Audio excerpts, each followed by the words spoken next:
الله الرحمن الرحيم إن الله اشترى من المؤمنين أنفسهم وأموالهم بأن لهم الجنة ربنا يسروا سما مددي قبلة مددي كعبة إمام مددي انتظار کرم کچھ تو منی عینی راہ خدا جو و خدا بین و خدا دا مددے بجردہ بے بلا افتاد کشتی ضعیف فانوش استارہ کشتی بحق کے خواجہ عثمانی ہارون مدد کن مدد کن مدد کن یا معین الدین کشتی نہایت اجلال و ادب کے ساتھ عقیدت و احترام میں ڈوب کر اپنے اور ساری کائنات کی مرکز عقیدت انیس بے کساں چارہ ساز درد منداں ہم غریبوں کے غم گسار ہم فقیروں کی سرور شہریار ارم تاجدار خزن و بہار شفاعت شب اسرا سے دولہا نوشے بزم جنت دانائے سبل مولائے کل ختم الرسل خسرو خوباں سیاح لامکہ وجہ کل فقہ در اللہ المکنون سر اللہ المخزون عالم ما کانا وما یکون حضور احمد مجتبی محمد مصطفیٰ سید المعصومین طه و یاسین صلی اللہ علیہ وآلہ وصحبہ وبارک وسلم کی بارگاہ میں بےکس پناہ میں جس طرح پڑھاؤں میرے ساتھ مل کر پڑھیں الصلاۃ والسلام علیک یا رسول اللہ وعلی آلک واصحابک یا نور اللہ الصلاۃ والسلام علیک یا حبیب اللہ وعلى آلك وأصحابك يا نبي الله صلى الله تعالى عليك وسلم یاد وطن ستم کیا دشت حرم سے لائی کیوں یاد وطن ستم کیا دشت حرم سے لائی کیوں بیٹھے بٹھائے بد نصیب سر پہ بلا اٹھائی کیوں پورے جنا ستم کیا طیبہ نگر میں پھر گیا چھوڑ کے نغمے حجاز دیس کی چیز گائی کیوں اور پھر کے گلی گلی تباہ تو کرے سچی کھائیں کیوں دل کو جو عقل دے خدا تیری گلی سے جائیں کیوں جان ہے عشق مصطفیٰ روز وضو کرے خدا جس کو وہ درد کا مزہ ناز دوا اٹھائے کیوں ہے تو رضا نرا ستم جرموں پہ گر نہ جائیں ہم کوئی بجائے سوزے غم سازے طرف بجائے کیوں آج کی یہ محفل سواد اعظم اہل سنت و جماعت کی عالمگیر تحریک سنی دعوت اسلامی مالیگاؤں کے زیر اہتمام جو سالانہ تقریب ہے یوم آزادی 15 اگست کی انعقاد پذیر ہے مجھ سے پیشتر ہماری تحریک کے ہماری جماعت کے دو عظیم خطبہ سے آپ نے ان کے اپنے ملفوظات اور خطابات سماعت کر رہے ہیں جامعہ قادریہ نجم العلوم کے صدر مدرس حضرت علامہ مفتی محمد رضوان نجمی صاحب ان سے بھی آپ نے وطن کی محبت پر بڑا خوبصورت مدلل بیان سنا میں نے بھی گھر میں بیٹھ کر کے سنا اور برادر عزیز میرے چھوٹے بھائی حضرت مولانا حافظ حسران سیفی اشرفی صاحب نے مالیگاؤں کی تاریخ سے متعلق بہت والا جاتی گفتگو کر لی ہے میں نے پچھلے سال بھی ان سے گزارش کی تھی اور اس سال بھی کہلوایا تھا کہ مالیگاؤں کے شہیدوں پر اور مجاہدوں پر گفتگو ہونی چاہیے کیونکہ ہندوستان بھر میں جہاں بھی لوگ گفتگو کرتے ہیں تو وہ جنرلی طور پر جو بڑے نامور اور قداور قائدین صرف انہی کا ذکر ہوتا ہے، اور یہ لوگ تو رہ ہی جاتے ہیں۔ تو مالیگاؤں میں جب گفتگو ہو تو ہماری نئی نسل کو پتہ چلے کہ ایسا نہیں ہے کہ ہم لوگ گیدڑوں کے گھر میں شیر پیدا ہو گئے، بلکہ ہماری نئی نسل کو پتہ ہونا چاہیے کہ ہم شیر کے گھر میں ہی شیر پیدا ہوئے۔ سبحان اللہ، یہ آپ کو معلوم ہونا چاہیے۔ یعنی یہ شہر جس کو تانا دیا جاتا ہے کمزوروں کا، مجرموں کا، پاپیوں کا، کرپٹ لوگوں کا، تو ان کو پتہ ہونا چاہیے کہ دنیا پیچھے تھی، بلکہ ہندوستان پورا، دنیا سے ہندوستان کے سارے شہر پیچھے تھے۔ ابھی کسی اور شہر کو آزادی کی ہوا بھی نہیں لگی تھی کہ مالیگاؤں والے آزاد فضا کے اندر سانسیں لیتے ہوئے نظر آ رہے ہیں۔ پورا ملک آزاد ہوا ہے 1947 کو، اور ہمارے ملک کے اندر ہمارا یہ شہر گنبد و مینار کا شہر 1921 کو آزاد ہوا۔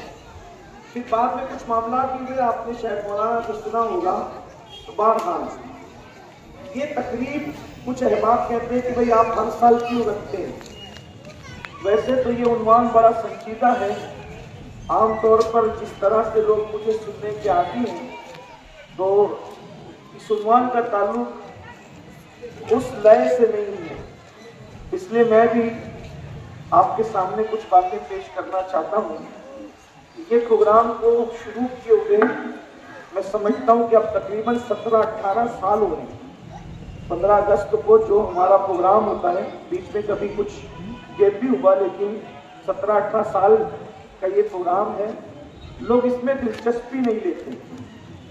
اہلیان مالیگاؤں وہ سوچتے ہیں کہ یار 15 اگست کو کے پروگرام میں کیوں جائے، ثواب ملے گا کہ نہیں ملے گا۔ ایک بات ہمیشہ یاد رکھنا، مومن اگر اللہ کی خوشی کے لیے مسکراتا ہے تو بھی اللہ اس کو ثواب عطا کرتا ہے۔ اور آپ جس ملک کی آزادی میں حصہ لینے والوں کا ذکر سننے کے لیے آئے وہ ولی لوگ ہیں، یعنی یہ بھی اولیاء اللہ ہیں جن کا ذکر ابھی میں کروں گا آپ کے سامنے۔ سارے شہید ہونے والے اولیاء تو نہیں ہیں، لیکن اس میں بڑی تعداد اولیاء اللہ کی ہے۔ اس کی وجہ یہ ہے کہ ہمارا نظریہ یہ ہے کہ جہاں بھی انقلاب کی آواز اٹھے گی، ہر انقلابی کا تعلق کہیں نہ کہیں کربلا سے ضرور ہوگا، اس لیے کہ کربلا ہی جو ہے وہ بزدلی کو ختم کرتی ہے، کربلا ہی تحریک عطا کرتی ہے۔ جس قوم کے پاس کربلا نہیں ہوگی وہ قوم کبھی بھی جو ہے بہادر ہو ہی نہیں سکتی۔ اور یاد رکھیں جتنے بھی لوگ ہیں، ابھی میں آپ کے سامنے ان کے نام پڑھوں گا، تو وہ سب کربلائی لوگ ہیں۔ یہ سب جو بانیین ہیں، آزادی کی اینٹ رکھنے کے جو سب سے پہلے روادار ہیں، جنہوں نے پہلی اینٹ آزادی کی رکھی ملک میں، جس نے قوم کو شعور بخشا آزادی کا، جن لوگوں نے تحریک پھونکی آزادی کی، جن لوگوں نے آزادی کی حرارت پیدا کی، جن لوگوں نے آزادی کی چنگاری کو شعلہ جوال بنایا، جن لوگوں نے اپنی خطابت سے، جن لوگوں نے اپنی تحریروں سے، جنہوں نے اپنی تقریروں سے، جنہوں نے اپنی شاعری سے، اللہ اکبر، یہاں تک کہ ہمارے بزرگوں نے مداری بن کر گلی گلی کوچے کوچے، یہ تاریخ ہے ہندوستان کی، صرف میدان میں نہیں لڑا گیا بلکہ مداری بن کر لوگوں کو کھیل دکھانے کے نام پہ جمع کرتے تھے، اور جب لوگ جمع ہو جاتے تھے تو ان کے کان میں کہتے کہ ہم مداری نہیں ہیں بلکہ ہم تمہیں آزادی کی دعوت دینے کے لیے آئے ہیں کہ تمہیں ملک کی آزادی کے لیے کام کرنا ہے، محنت کرنا ہے۔ کبھی فقیر بن کر کے گئے ہیں دروازوں پر، یہ محنت ہے۔ یہ بات اس لیے یہاں پر کی جانی ہے تاکہ آپ کو اپنی تاریخ پتہ چلے۔ دنیا کی کوئی بھی قوم ترقی کرتی ہے وہ ماضی کی یادوں پر مستقبل کی عمارت تعمیر کرتی ہے۔ جو قوم اپنے ماضی کو بھول جاتی ہے وہ قوم کبھی بھی مستقبل کے لیے اچھے خواب نہیں دیکھ سکتی۔ مستقبل بہتر کرنے کے لیے سنہرے ماضی کی یاد ہونا ضروری ہے، اور اس کی بہترین مثال قرآن مقدس میں وہ قصص ہے جن کے نام لوگ بھول چکے تھے۔ احسن القصص کی شکل میں اللہ نے سورہ یوسف کے اندر حضرت یوسف کا ذکر کیا، ان کے بھائیوں کا ذکر کیا۔ کیا، حضرت موسیٰ کا ذکر کیا قرآن میں، ان کی قوم کا ذکر کیا، حضرت زکریا کا ذکر کیا، حضرت یحییٰ کا ذکر کیا۔ اللہ اکبر۔ لوگ کہتے ہیں تاریخ کیوں بیان ہو، میں کہتا ہوں تاریخ قرآن نے بیان کی ہے، حتیٰ کہ کسی خاتون کے پیٹ کے درد کو بھی قرآن نے نہیں چھوڑا، اور اس کو بھی اللہ تبارک و تعالیٰ نے جناب مریم رضی اللہ تبارک و تعالیٰ عنہا کے شکم کے درد کو بھی قرآن نے محفوظ کر کے بتایا کہ یاد رکھو جو لوگ ماضی کو یاد کرتے ہیں وہ مستقبل خوبصورت بنا سکتے ہیں۔ اور ایک بات یہ بھی یاد رکھنا، جو نوجوان تاریخ پر نظر رکھتا ہے اس کی نظر چاہے وہ حدیث پر بھی ہوتی ہے، قرآن پر بھی ہوتی ہے، اور وہ ایک بہترین انسان بن کر کے ابھرتا اس لیے کہ ماضی کی یادگاریں مستقبل کو سنہری بنانے کے لیے اسی طریقے سے مہمیز دیتی ہے جس طریقے سے کسی ڈوبنے والے کو کسی کا ہاتھ مہمیز دیتا ہے۔ تو میری گفتگو آپ کے سامنے ہوگی تو میں یہ عرض کر رہا تھا، یہ ملک ہندوستان، جو باتیں پہلے ہو چکی اس پر کوئی گفتگو نہیں کرتا، یہ ملک ہندوستان، اس کو سنوارنے سے لے کر سجانے تک مسلمانوں کی قربانیاں ہیں۔ ایک واضح تصور ہے، کہنے کی ضرورت نہیں ہے، لیکن چونکہ جب جب جھوٹ دہرایا جائے گا تو سچ کو بھی ریپیٹ کرنا پڑے گا تاکہ جھوٹ کا پردہ فاش کیا جا سکے۔ یہی ملک ہندوستان ہے، تاج محل سے لے کر لال قلعے تک، لال قلعے سے لے کر فتح پور سیکری تک، فتح پور سیکری سے لے کر بھول تک، یعنی کہ ہم یوں کہہ لیں کہ ہندوستان کو سجانے سنوارنے سے لے کر سونے کی چڑیا بنانے تک مسلمانوں کی قربانیاں ہیں۔ اور جن لوگوں کو معلوم ہے انہیں معلوم ہے، جن کو نہیں معلوم ہے انہیں معلوم ہونا چاہیے کہ سب سے پہلا انسان جو ہندوستان کی سرزمین پر قدم رکھتا ہے وہ حضرت سیدنا آدم علیہ السلام ہے۔ ہمارے عقیدے میں، ہمارے نظریے میں تو یہ پتا چلا کہ ہندوستان میں پہلا قدم جس کا پڑا وہ ہمارے باپ آدم علیہ السلام ہے۔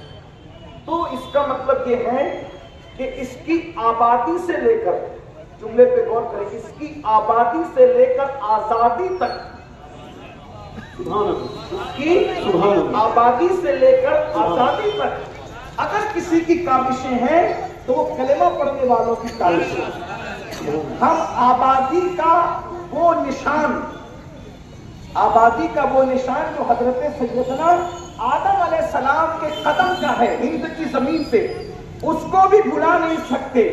اور آزادی کے لیے جو گردنیں کٹی ہے فضل حق رحمت اللہ تعالی علیہ کے اس فتوے پر کفایت علی کافی کا سر ہو یا اور بزرگوں کا سر ہو، ان سروں کو بھی ہم کبھی فراموش نہیں کر سکتے۔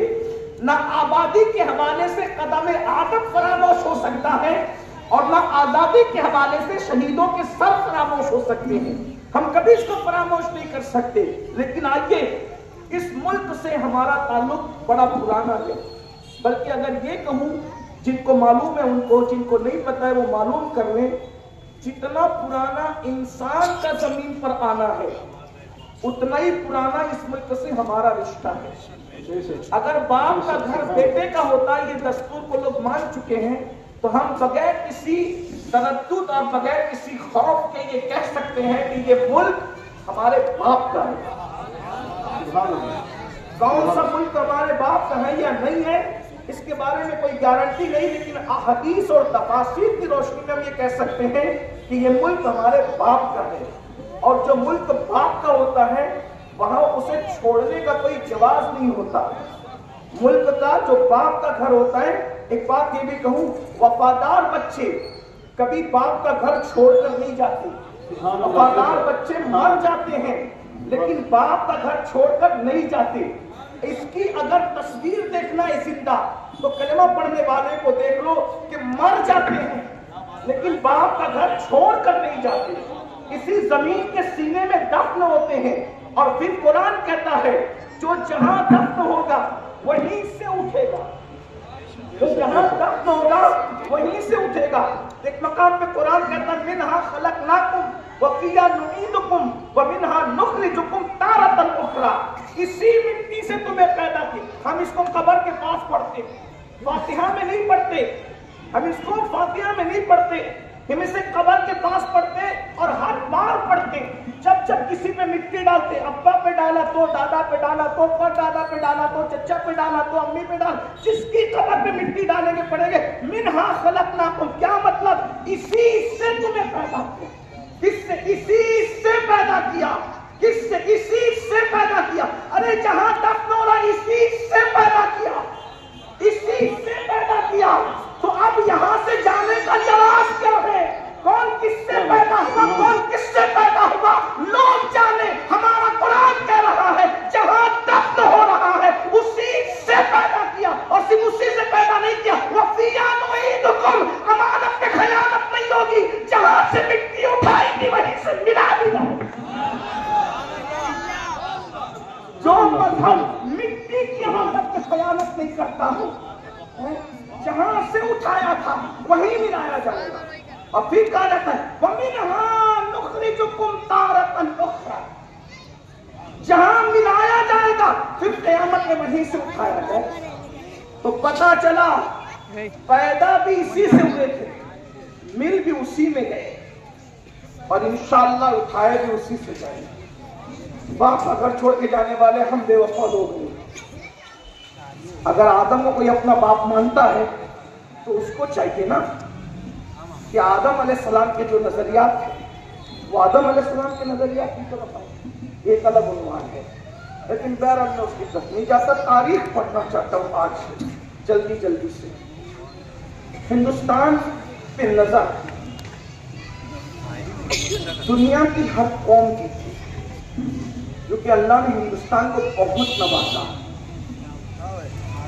1600 عیسوی اس ملک ہندوستان میں مغلوں کی حکومت تھی، مغلوں نے یہاں کم و بیش 700 سال حکومت کی، امیر تیمور سے لے کر بہادر شاہ ظفر تک کم و بیش 700 سال بنتے ہیں، اور اگر مطلقاً اہل کلمہ کی حکومت کو جوڑا جائے تو تقریباً کم و بیش 1000 سال بنتے ہیں۔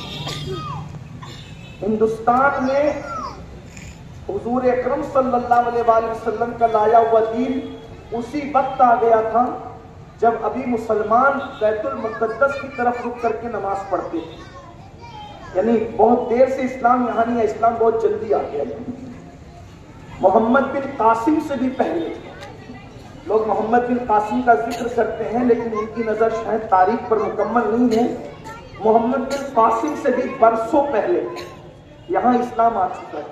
اسی لیے آپ دیکھیں مالابار کی سرزمین پر ایسی مساجد بھی آپ کو ملے گی جس کا رخ بیت المقدس کی طرف ہے۔ آپ کبھی جائیں حاضری دیں تو آپ کو پتہ چلے گا، میں نے ایک حاضری دی ہے، حالانکہ وہ تو قبلے کی طرف ہی رک کر کے نماز پڑھتے ہیں، لیکن اس کا مطلب اس زمانے میں بھی مسجدیں یہاں بنی ہوئی تھی۔ تو ہندوستان پر ہر قوم کی نظر، جسے اکبر دی گریٹ کہتے ہیں اور جسے مغل اعظم بھی کہتے ہیں، تو اکبر کے دور حکومت میں انگریزوں کی طرف سے اجازت طلب کی گئی تجارت کے حوالے سے، اور بہت چھوٹے پیمانے پر ان کو اجازت دی گئی۔ انہوں نے پہلی کمپنی بعض مورخین کی تحقیق کے مطابق سورت کی سرزمین پر انہوں نے ایسٹ انڈیا کمپنی کے ذریعے سے اپنی کوئی تجارتی دکان کھولی۔ پھر اس کے بعد چونکہ سورت باب المکہ کہلاتا تھا، وہ باب المکہ تو وہ کہلایا اور بہت کہلایا، لیکن چونکہ وہ ایک ساحلی علاقہ تھا، ساحلی علاقہ ہونے کی وجہ سے جو ساحلی علاقے ہوتے ہیں وہ تجارت کے حوالے سے بڑے قیمتی مانے جاتے ہیں، جس کو لوگ بندرگاہ کہتے ہیں۔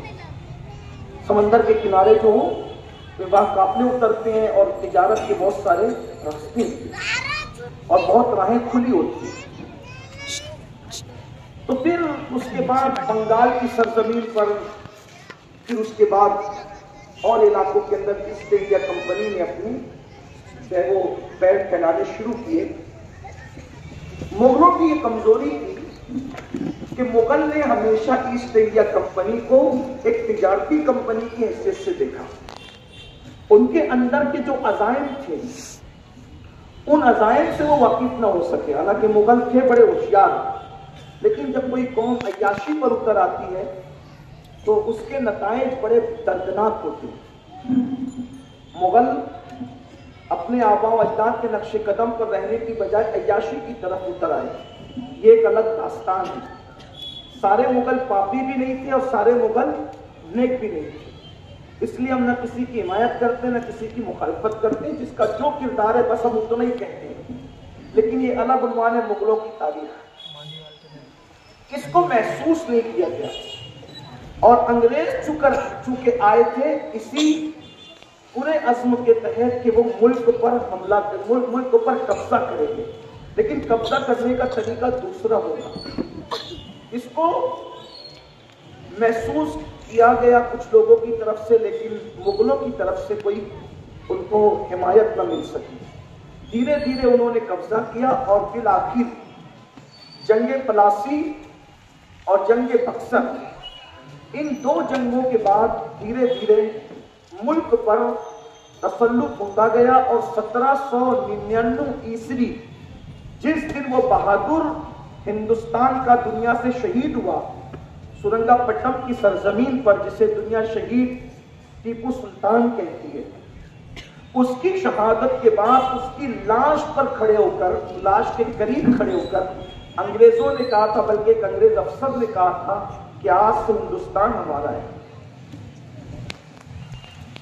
دوسری جو قومیں ہندوستان میں بستی تھی ان کو ملک ہندوستان کے جانے کا کوئی دکھ نہیں تھا۔ دکھ کیوں نہیں تھا؟ دکھ اس لیے نہیں تھا کیونکہ ان کو یہ لگتا تھا کہ پہلے تو مسلمانوں کی حکومت تھی، اب انگریزوں کی حکومت ہو گئی، نہ مسلمان ہمارے ہم مذہب ہے نہ انگریز ہمارے ہم، مسلمانوں کا مذہب اسلام ہے، انگریزوں کا مذہب عیسائیت ہے۔ تو ان کو کوئی ٹینشن نہیں تھا، وہ چاہتے تھے کہ بس جیسے ہم مسلمانوں کے دور میں ترقی کر رہے تھے ویسے ہم عیسائیوں کے دور میں بھی ترقی کریں گے۔ لیکن درد جو تھا تو مسلمانوں کو تھا، کیونکہ جو قوم 1000 سال سے حاکم رہی ہے تو اس قوم کے ہاتھ سے ملک کا چلا جانا، پورے ملک کا چلا جانا، پھر اس کے بعد جو فارسی زبان گورنمنٹ کی زبان تھی، حکومت کی زبان تھی، وہ زبان کا خاتمہ ہو جانا، پھر اس کی جگہ انگریزی زبان میں لینا یا ریاستی زبان میں لینا، پھر اس کے بعد جو بڑے بڑے علماء، مشائخ، سرمایہ دار، پڑھے لکھے جو مسلمان تھے وہ سب اعلیٰ عہدوں پر فائز تھے، ان کو اعلیٰ عہدوں سے ہٹا کر کے بالکل معزول کر دینا، یہ ان کے لیے بہت تکلیف کی بات ہے۔ تو جو دوسری قومیں تھیں ہندوستان میں، ان کو اس کا احساس ہی نہیں تھا کہ ملک جا کس طرف رہا ہے۔ یہ احساس ان کو اس وقت جاگا جس وقت انگریزوں نے ظلم کرنا شروع کیا، اور وہ ظلم جو تھا صرف جسمانی طور پہ ظلم نہیں تھا بلکہ وہ ایک روحانی اذیت بھی تھی۔ تب لوگوں نے اس کو محسوس کیا، مسلمان تو پہلے دن سے محسوس کر رہے تھے، اور انگریز بھی یہ چاہتا تھا کہ ہمارا جو اصل ہدف ہے وہ دوسری قومیں نہیں ہے، ہمارا اصل ہدف صرف مسلمان ہے، ختمہ ہے تو صرف مسلمانوں سے، کیونکہ ان کے ہاتھ سے ملک کو چھینا ہے نا، ملک ان کے ہاتھ سے چھینا ہے کہ واپس لینے کی کوشش کریں گے۔ اور پھر مسلمانوں کے اندر یہ جو جذبہ ہے کہ یہ قوم کبھی غلام بن کے رہنا نہیں چاہتی۔ جب میں میسور گیا پہلی مرتبہ تو میں نے تقریر میں کہا تھا، میسور والوں یہ جو ٹیپو سلطان کا قول دہراتے ہو نا کہ ٹیپو سلطان نے کہا تھا کہ گیدڑ کی 1000 دن کی زندگی سے شیر کی 1 دن کی زندگی بہتر ہے، یعنی غلامی کی 1000 دن کی زندگی سے آزادی کی 1 دن کی زندگی بہتر ہے۔ میں نے کہا یہ ٹیپو سلطان اپنے گھر سے نہیں لائے تھے، یہ جملہ سب سے پہلے جس نے کہا ہے وہ کربلا کا میرا امام حسین نے کہا تھا۔ اس وقت شمر نے کہا تھا حسین بیعت کر لو یزید کی، تمہیں ہر نعمت ملے گی۔ تو میرے امام نے فرمایا تھا جو شیر کا شیر دل دیتا تھا، شیر خدا کا شیر تھا، فرمایا تھا واللہ میں یزید کے ہاتھ میں بیعت کر کے غلامی نہیں کروں گا، اس لیے کہ